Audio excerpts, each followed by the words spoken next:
बिजेपिनि जयनिं हाबाफारियाव गोबां मानसिफोर जयेन जादों। बिटिपिनिफ्रायबो फैदों आरो इउपिपिएलनिफ्रायबो फैदों आरो अन्यान्य माबानिफ्रायबो फैदों संगठनफोरनिफ्राय। बिथांमोनखौबो आं दिनैनि बे जयनिं हाबाफारियाव साबायखर बावो बिजेपिआव जयनिं खालामफैनायनि थाखाय। दा इयुनावहाय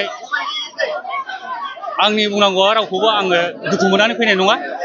आं बिजेपिखौ मोजां मोनो हिसाबै आं जयेन जादों। बेनोसै, गोजोन्थों। आगोलाव आङो थिफखाय आनसलिकनि आफादगिरिमोन। दा आं आजिरा मोनबाय, गोबाव जाबाय। दा आङो ओरैनो दंथ'यो हिसाबै दा एक्स एमएलए आं जयेन जाबाय। गोजोन्थों। राजखान्थि दोलो हिसाबै आं बिजेपिखौ गोबां बेकग्राउन्डआव मोजां मोनदों। दिनै एस्र' साइन्टिफिकेलि एस्र' अखाफोराव चन्द्रयान हगारनो हानाय जाबाय इन्डिया।